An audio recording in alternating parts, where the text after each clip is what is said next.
Monika Singh and welcome to my YouTube channel. और आज की हमारी वीडियो है कुछ उन सवालों के जवाब देने के लिए जो आप लोग मुझसे पूछते हैं इंस्टा पर या कभी कभी कमेंट्स में भी।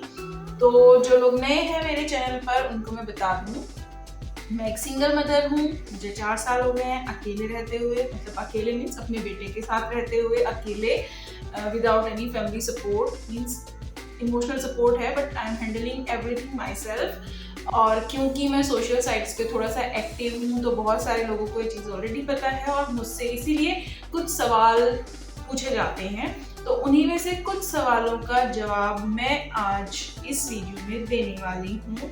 और जो पहला सवाल है वो ये है, don't you miss the physical intimacy? Okay, this is the first question. और इसका जवाब मैं बाद में देती हूँ क्योंकि ये बड़ा स्टूपिड सा क्वेश्चन है, लेकिन इसका आंसर करना है मेरे को क्योंकि मैंने आज तक जहाँ पे पूछा गया कहीं पे भी नहीं बताया। सो आज बताऊंगी। बट पहले दूसरा, अकेले डर नहीं लगता क्या आपको? ये क्वेश्चन इस रिस्पेक्ट में पूछा गया था कि मैं अभी हाल फिलहाल कुछ ट्रैवल करने भी गई थी तो अकेले घूम घाम के आ गई थी। मैं सिर्फ मैं और मेरा बच्चा गए, हम घूम घाम के आ गए। तो वहाँ पे ऐसे पूछा था कि मतलब अकेले ट्रैवल भी कर लेती हो, अकेले रहती भी हो, कल को कोई प्रॉब्लम हो तो ये सोच के डर नहीं लगता कि चीज़ें कैसे मैनेज होंगी?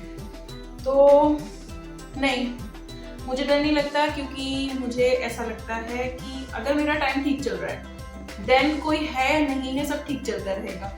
और अगर मेरा टाइम खराब चल रहा है तो 50 लोग भी मेरे आसपास होंगे तो भी वो मेरा टाइम बदल नहीं सकते। तो जैसे मैं घूमने भी गई थी तो उस टाइम पे मैं ऐसे वक्त, ऐसी जगह अवॉइड करती हूँ, ऐसी सिचुएशन अवॉइड करती हूँ जहाँ पे कोई रिस्क हो सकता है। लेकिन अगर मेरी किस्मत में कुछ गड़बड़ लिखा ही है और बैठे बिठाए कोई आफत आई गई तो उस टाइम पे मेरे अकेले होने का कोई मतलब नहीं है। अगर मेरे साथ 4 लोग भी होंगे ना तब भी गन पॉइंट पे जो होना होता है वही होता है। तो अगर भगवान ने मेरे साथ कुछ गलत होना लिखा है किसी भी रेस्पेक्ट में तो वो गलत होगा, चाहे मेरे साथ कितने भी लोग हो। और अगर सही होगा तो सही ही होगा। तो मैं ऐसे फालतू की चीजें सोच के बिल्कुल नहीं डरती हूँ कि ऐसा हो गया तो क्या होगा, वैसा हो गया तो क्या होगा। जो भगवान ने सोचा होगा वही होगा, चाहे वो जिंदगी के बारे में हो, चाहे वो सक्सेस के बारे में हो। जो मेरी किस्मत में होगा वो मुझे मिलेगा, जिस तरह से मेरी किस्मत में होगा उसी तरह से मिलेगा। तो मुझे डर नहीं लगता। ठीक है, नेक्स्ट इज, बच्चे की जिद को कैसे कंट्रोल करती हैं? क्योंकि मेरा बेटा है और जो लोग मेरी बाकी वीडियोस देख चुके हैं उनको पता होगा कि मेरा और मेरे बेटे का बॉन्ड काफ़ी अच्छा है और मैं और वो बहुत स्मूथली चीज़ें चला रहे हैं। तो इसलिए किसी को ये दिमाग में आया कि मतलब बच्चे हैं तो जिद तो करते ही हैं, तो मैं कैसे कंट्रोल करती हूँ। तो मैं बता दूँ कि मेरा बेटा जिद नहीं करता है, लिटरली। हाँ, वो जिद नहीं करता है और ये हैबिट कोई एक दिन में डेवलप नहीं होती है, ये शुरू से डेवलप होती है। बच्चे भगवान जी ने जिद्दी बना के नहीं भेजे होते हैं, जिद्दी वो बनते हैं, अपब्रिंगिंग में कुछ लूपहोल्स रह जाते हैं शायद उसकी वजह से, ठीक है, या हम जिस तरीके से उनके साथ बिहेव कर रहे होते हैं उसकी वजह से। लेकिन लकीली बहुत ज़्यादा प्लान्ड तो नहीं था पर सब कुछ इतना सही चला है मेरे और मनु के बीच में कि मनु जिद्दी नहीं है, वो आराम से मेरी चीज़ें समझ लेता है। लेकिन अगर मैं पीछे देखूँ कि क्या ऐसा हुआ था कि वो जिद्दी नहीं बना है तो कुछ पॉइंट्स मैं आपको बता सकती हूँ। जैसे एक पॉइंट ये है कि मैंने कभी भी उसकी बिना सोचे समझे कोई भी डिमांड पूरी नहीं की है। जब भी वो कोई चीज़ मुझे बोलता था, चाहे वो जितना भी छोटा था, उस टाइम पे मैं उस चीज़ के उससे पूछती थी, ऐसा क्यों करना चाहते हो, ऐसा करेंगे तो क्या होगा, नहीं करेंगे तो क्या होगा, अच्छा अगर हम ये ना करें ये करें तो ज़्यादा फायदा है, इसे करने में ये नुकसान है, अच्छा मम्मा के पास तो इतने पैसे नहीं है कि हम ये करें। इस तरीके से मैं पहले से ही उसकी हर एक डिमांड पे अपनी पूरे के पूरे जो भी कमेंट्स होते थे वो देती थी और उसको प्रॉपर रीजंस के साथ कन्विंस करती थी अगर मुझे उसकी वो चीज़ नहीं माननी है तो। ना कि ये कि उसने कोई चीज़ मुझसे कही तो मैं उसको लाके ही दे दूं या मैं उसको डांट के चुप करा दूं। मेरे पास अगर मैं उसको लाके देती थी तो भी रीजंस होते थे, अगर मना करती थी तो भी रीजंस होते थे। तो शायद इस रीजन से उसमें जिद वाली चीज़ डेवलप ही नहीं हुई है। अभी भी मैं उसके साथ, अभी भी मतलब ये बहुत दिनों से है, मैं कभी उसके बर्थडे पे भी कोई गिफ्ट लेना होता है या हम मार्केट में सिंपली घूमने जा रहे हैं, वहाँ से हम कोई चीज़ परचेज करने वाले हैं, तो मैं हमेशा उसके साथ क्या करती हूँ, उसको बजट बता देती हूँ। मनु, हम आपके लिए आज 500 रुपीज़ का कुछ लेने वाले हैं, 500 रुपीज़ में आप कुछ भी सिलेक्ट कर लो अपनी मर्जी का, दैट शुड बी यूजफुल, जो आपको पसंद हो आप ले लो। तो इससे उसको एक हैबिट डेवलप हो गई कि हाँ मेरा एक लिमिट है, मुझे इतना ही खर्च करना है, इसमें मुझे अपनी जो भी जरूरत है पूरी करनी है, नहीं करनी है। मैं उसको ये बताने की कोशिश करती हूँ कि सिर्फ डिमांड्स करने से नहीं चलेगा, हमें मैनेज करना आना चाहिए, हमें मेंटेन करना आना चाहिए अपना बजट एंड ऑल। तो ये आप सब कुछ उसमें अच्छे से डेवलप हो गया है, वो जिद नहीं करता है, तो मुझे जिद कंट्रोल भी नहीं करनी पड़ती है। ठीक है। नेक्स्ट इज, बच्चे को टाइम कम दे पाती हैं तो वो गिल्ट जो फील होता है उसका आप क्या करती हैं? देखिए, मैं कोई गिल्ट फील ही नहीं करती। बहुत इजीली लो लाइफ को आप इजी लेना सीखना है, हमने बस यही करना है। मैं गिल्ट क्यों फील करूं? मैं एक नॉर्मल ह्यूमन बीइंग हूँ, सुपर वुमन तो हूँ नहीं, दो जगह प्रेजेंट रहूं। तो जिस वक्त मैं काम कर रही होती हूँ, जिस वक्त मैं कॉलेज में होती हूँ, मैं कॉलेज में प्रेजेंट होती हूँ, जिस वक्त मैं घर पे होती हूँ, उसी टाइम मैं अपने बच्चे को टाइम दे सकती हूँ। तो जितना मैं उसके लिए टाइम निकाल सकती हूँ उतना मैं निकाल रही हूँ। जो मैं उसके लिए कर सकती हूँ वो मैं 100% कर रही हूँ। जो मैं कर ही नहीं सकती हूँ, बीइंग अ नॉर्मल पर्सन, मैं सब कुछ नहीं कर सकती हूँ, तो उस चीज के लिए मैं क्यों गिल्ट फील करूँ? और एक चीज और बताइए, क्या हमारे मम्मी पापा ने हमें वो सब कुछ दिया था जो हम चाहते थे? नहीं दिया। उन्होंने अपने हिसाब से हमें वो दिया था जो हमें दे सकते थे, उन्होंने अपनी तरफ से मैक्सिमम देने की कोशिश की थी, बट सब कुछ तो नहीं दिया था। अब सेम फेज में, सेम बोट में हम भी हैं, हम भी अपने बच्चे को सब कुछ नहीं दे सकते हैं, बट हाँ, जो उसके फेवर में है, जो उसके लिए किया जाना चाहिए, जो उसकी जरूरत है और जो हमारी हद में है कि हम पूरा कर सकते हैं, वो हम मैक्सिमम कर रहे हैं। अब कुछ चीज अगर हमारी हद से बाहर की है, वो हम नहीं कर पा रहे, तो उसके लिए हम गिल्ट फील नहीं कर सकते, करना ही नहीं चाहिए।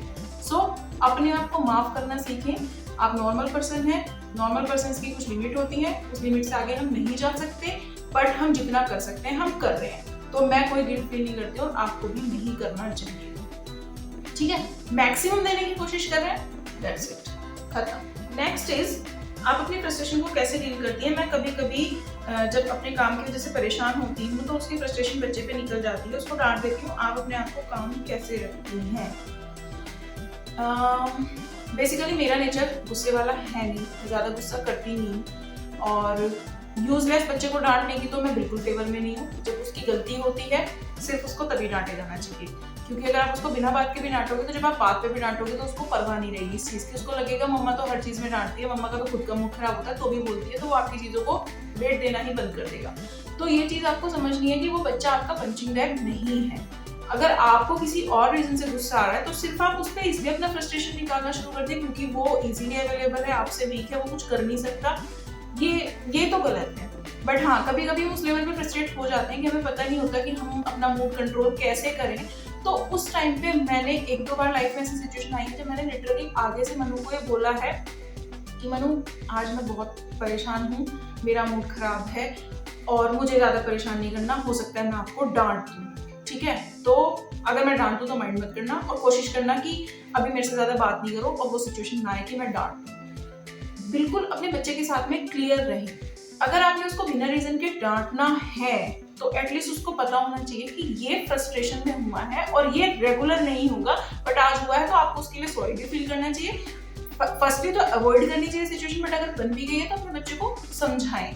And conclusion of everything is, मैं इस फेवर में हूँ कि हमें अपने बच्चे के साथ में बहुत ही क्लियर कम्युनिकेशन करना चाहिए। हमें जो भी हम फील कर रहे हैं, जो भी हमारे दिमाग में आ रहा है, अच्छा बुरा, फ्रस्ट्रेशन, हैप्पीनेस, वो सब कुछ हमें अपने बच्चे के साथ ऐसे शेयर करनी चाहिए जैसे वो बिल्कुल सब कुछ समझता है, समझदार है। उसके साथ में हमें एक फ्रेंडली रिलेशनशिप ऐसी डेवलप करनी चाहिए कि वो आपसे डरे नहीं, आपके पास रहे, आपकी कंपनी एंजॉय करे, आपकी हैप्पीनेस से वो हैप्पी हो, आपकी सैडनेस से वो सैड हो, आपके बीच में वो बॉन्ड होना चाहिए। और ये सिर्फ प्रॉपर कम्युनिकेशन से ही आ सकता है। मैं अपने बच्चे के साथ वो चीज़ें भी डिस्कस करती हूँ जो कुछ लोगों को लगेगा कि नहीं, ये तो उससे डिस्कस नहीं करनी चाहिए, बट उसके प्रॉपर मैं उसको उसकी लैंग्वेज में समझा सकती हूँ, मैं उसको उस तरीके से समझा सकती हूँ जो उसकी एज ग्रुप के बच्चे को वो चीज़ समझ में आ पाए, उसके हिसाब से मैं वर्ड्स यूज कर सकती हूँ, बट उसको क्लियर सिचुएशन में करके चलती हूँ। मैं उसको हमेशा ही बताती हूँ कि आपकी ओपिनियन भी मेरे लिए मैटर करती है और हम जब भी वो डिसीजन लेते हैं वो हमारा कंबाइंड होता है। मैं उसको इंक्लूड करती हूँ, उसके सजेशंस लेती हूँ। कभी कभी उसके सजेशंस मानने वाले नहीं होते हैं तो सजेशन डिस्कार्ड करने के लिए मैं उसको रीजन बताती हूँ कि नहीं, आपने ये बोला बट हम ये इसलिए नहीं कर सकते क्योंकि उसका एक्सपोजर हमसे कम है। बट एक्सपोजर ज्यादा होने के लिए या तो वो भी सेम सिचुएशन डील करेगा तब उसका एक्सपोजर होगा, अदरवाइज हम अपने एक्सपीरियंस उसके साथ शेयर कर सकते हैं। तो मैं हर चीज में उससे सजेशंस लेने की कोशिश करती हूँ, फिर अगर उसके सजेशंस मुझे सही नहीं लगते हैं मैं डिस्कार्ड करती हूँ, तो प्रॉपर रीजंस के साथ करती हूँ। और कई बार उसके सजेशंस अच्छे होते हैं, मैं एक्सेप्ट भी करती हूँ एंड देन उसको अप्रिशिएट भी करती हूँ। तो आपको अपने बच्चे के साथ प्रॉपर कम्युनिकेशन रखना पड़ेगा, वो समझदार की तरह डील करें, क्योंकि वो समझदार है, अपनी एज के हिसाब से वो मैक्सिमम कर रहा है। अगर आप उसमें ये कॉन्फिडेंस देंगे कि जो वो कर रहा है वो ठीक कर रहा है, तो वो और ज्यादा ठीक करने के लिए मोटिवेट होगा। जिस तरीके से आप उसकी कोई खराब चीज देख के एकदम से रिएक्शन देते हो खराब वाला, वैसे ही अच्छी चीज देख के उसको अच्छे वाला रिएक्शन भी दें, ताकि उसको पता चले कि हाँ ये चीज अच्छी लगी। इसमें मैं आपको एक इंसिडेंट बताती हूँ। जब मेरा बच्चा बहुत छोटा था, नर्सरी क्लास में, तो उसने एक बार अपनी मैम को जैसे अपना वर्क दिखा रहा था, तो मैम ने कहा बहुत अच्छा किया है। तो बोला मैम फिर आप मेरे को इस पे स्टार दे दो, क्योंकि जब मम्मा स्टार देखती है ना तो मम्मा स्माइल करती है। क्योंकि उसने ये फील किया कि जब वो कुछ अच्छा करता है तो उसकी मम्मा बहुत खुश होती है, और ये चीज फील करने के बाद वो इस चीज के लिए मोटिवेट हुआ कि मुझे और अच्छा करना है। तो आपको उसे क्या करना है और उसे क्या नहीं करना है ये करने के लिए मुंह से बोलने की जरूरत नहीं है। उसकी हर एक एक्टिविटी पे आप जो रिएक्शन दे रहे हो उसी से उसको मोटिवेशन या डीमोटिवेशन मिलता है उस चीज को रिपीट करने का या उस चीज को बंद करने का। आपको सिर्फ क्लियरली ये करना है कि अपने रिएक्शंस देने हैं इन अ पॉजिटिव वे, उसको डराना धमकाना नहीं है, पॉजिटिवली आपको उसको एक्सप्लेन करनी है चीजें, क्लियर कम्युनिकेशन रखना है, तो आपका और आपके बच्चे का बॉन्ड उतना स्ट्रॉन्ग हो जाएगा कि आपको कोई इश्यूज उसके साथ नहीं होंगे। ये मेरी अपनी ओपिनियन है, मेरा एक्सपीरियंस है कि मेरे मन के साथ में कोई इश्यूज नहीं होते हैं। और अब वो पहला वाला क्वेश्चन जो मैंने तब नहीं बताया था, don't you miss the physical intimacy? मम्मा एक चीज बतानी, आपने एक चीज तो बोली थी वीडियो में कि जब मैंने कुछ अच्छा किया तो उसमें ये भी तो बोलो, जब मैंने माइनक्राफ्ट में जो घर बनाया उसका स्ट्रक्चर आपको पसंद आया। हाँ, मतलब मोटिवेशन की बात यहाँ तक है कि मेरा बच्चा गेम्स खेलता है, ठीक है, उसमें एक वो माइनक्राफ्ट गेम खेलता था, कुछ और भी गेम्स खेलता है। तो मैंने क्लियरली उसको ये बोला कि बेटा अब माइनक्राफ्ट खेलते हैं ना तो मेरे को अच्छा लगता है, क्योंकि माइनक्राफ्ट में कहीं ना कहीं आपकी क्रिएटिविटी डेवलप होती है, वहाँ पे आप घर बनाते हो, वहाँ पे आप पेट्स रख रहे हो, तो आप कुछ कंस्ट्रक्टिव काम कर रहे हो। जबकि जो पबजी वगैरह होता है ना वो मुझे इसलिए नहीं पसंद है क्योंकि वो तो डिस्ट्रक्टिव होता है, उसमें आप कुछ भी अच्छा सीखते ही नहीं। तो ये बताना उसको जरूरी नहीं था, लेकिन ये बताने से मैंने उसके दिमाग में एक अप्रोच दी कि constructive work is better than destructive work. कभी कभी कुछ ऐसे इंसिडेंट होते हैं कि जहाँ पे वो ऐसे बात करता है कि इसने मुझे मारा, मैंने इसको फिर जोर से मार दिया, कुछ स्ट्रेंथ वाली, कुछ पावर वाली बात आती है।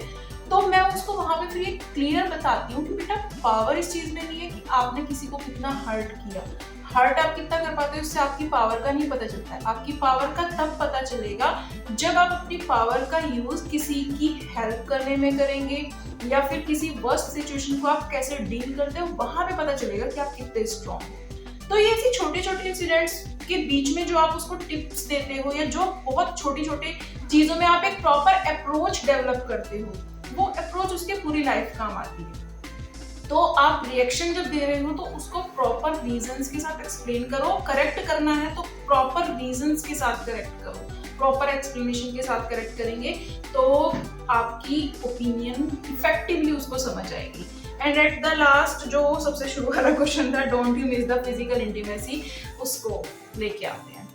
सर, जब आपकी जिंदगी में बहुत सारे काम करने के लिए होते हैं, आपके ऊपर जब जिम्मेदारियां होती हैं, तो आप कोई फालतू की चीजें नहीं सोचती हैं। तो मेरे पास करने के लिए बेटर काम है, इसलिए मुझे फिजिकल इंटीमेसी की जरूरत फील नहीं होती है। एक और चीज जो मुझे फील होती है, वो 100% ट्रू हो या नहीं हो, बट मैं ऐसा फील करती हूँ कि फीमेल्स की जो फिजिकल नीड होती है वो सिर्फ तभी होती है जब वो किसी के साथ इमोशनली अगर अटैच हैं। तो अगर इमोशनली आप किसी के साथ अटैच नहीं हैं तो फिजिकल नीड्स वैसे भी नहीं होती हैं।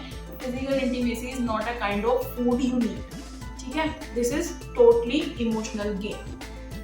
ओके, सो ये एक वाहियात सा क्वेश्चन था जो ऐसे लोग मुझसे पूछते हैं जिनको बताने की कोई जरूरत है नहीं, बट फिर भी आई इंक्लूडेड दिस क्वेश्चन क्योंकि पता नहीं लोग क्या समझते हैं क्या नहीं समझते। सिंगल मदर है तो डेस्परेट होगी, अवेलेबल होगी, मरी जा रही होगी, ऐसी वाहियात चीजें अगर आप कोई सोच रहे हैं और उसी वाहियात ओपिनियन के चलते शायद आप ऐसे सवाल पूछ रहे हैं, then just clean your mind, ठीक है, just clean your mind, clean your thoughts, okay.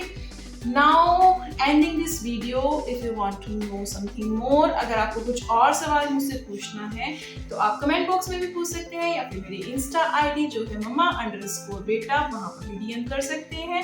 अगर आपको मेरी वीडियो अच्छी लगी हो तो लाइक करें, कमेंट करें, शेयर करें और मेरे चैनल को सब्सक्राइब करें। बाय।